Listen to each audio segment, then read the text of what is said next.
Assalamualaikum warahmatullahi wabarakatuh.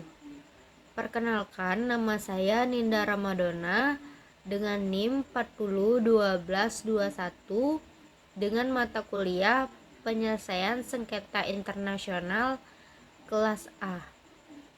Baiklah, di sini saya akan menjelaskan mengenai prinsip-prinsip di dalam penyelesaian sengketa internasional.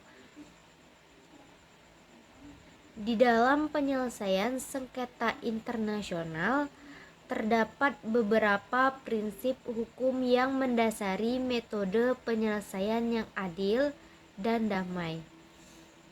Prinsip-prinsip ini dirancang untuk memastikan bahwa sengketa diselesaikan sesuai dengan standar hukum internasional dan menghindari konflik yang lebih luas. Selanjutnya, saya akan menjelaskan secara detail mengenai prinsip-prinsip yang ada di dalam sengketa internasional. Yang pertama yaitu prinsip penyelesaian sengketa secara damai.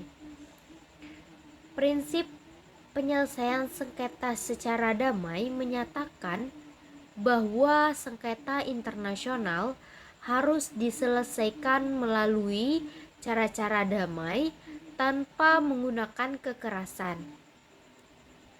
Prinsip ini tercantum dalam Piagam PBB, khususnya Pasal 2 Ayat 3, yang mengharuskan semua anggota PBB menyelesaikan sengketa internasional mereka dengan cara yang tidak membahayakan perdamaian dan keamanan internasional.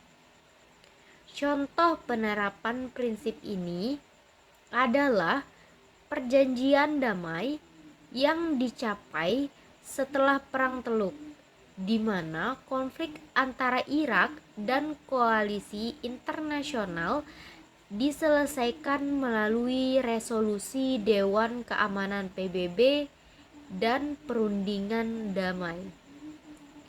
Yang kedua yaitu prinsip keadilan. Prinsip keadilan menekankan perlunya proses yang adil dan tidak memihak dalam penyelesaian sengketa. Setiap pihak harus diberikan kesempatan yang sama untuk menyajikan argumen mereka dan mendapatkan keputusan yang objektif.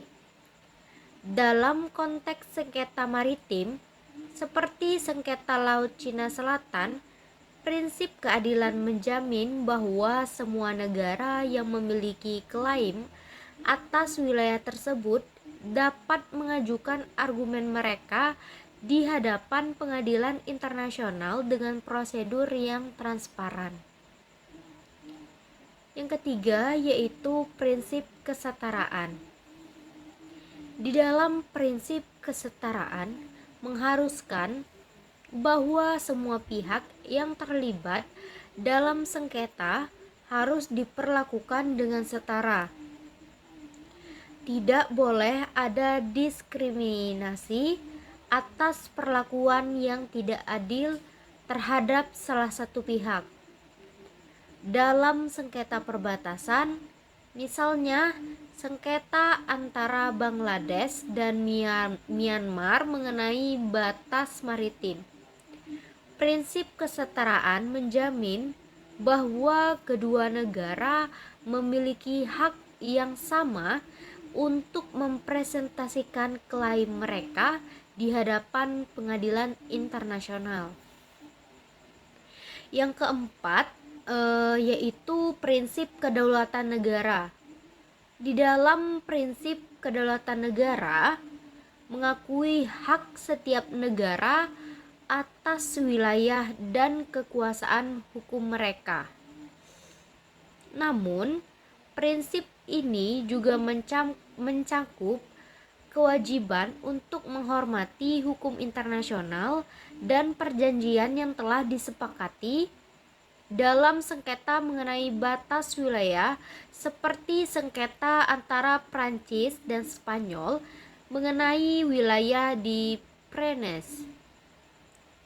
Prinsip kedaulatan negara penting dalam menentukan batas-batas yang sah sambil tetap mematuhi hukum internasional yang berlaku.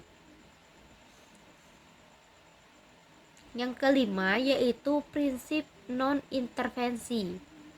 Di dalam prinsip non-intervensi menyatakan bahwa negara tidak boleh campur tangan dalam urusan internal negara lain tanpa izin. Prinsip ini bertujuan untuk melindungi kedaulatan negara dan mencegah konflik lebih lanjut.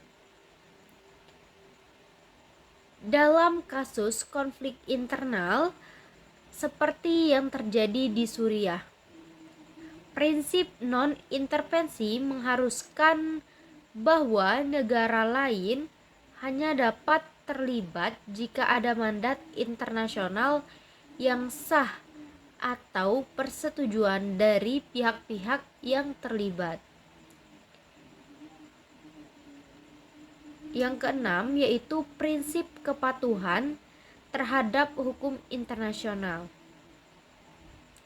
Di dalam prinsip kepatuhan terhadap hukum internasional menekankan bahwa penyelesaian sengketa harus mematuhi hukum internasional yang berlaku, termasuk perjanjian internasional dan norma-norma umum internasional.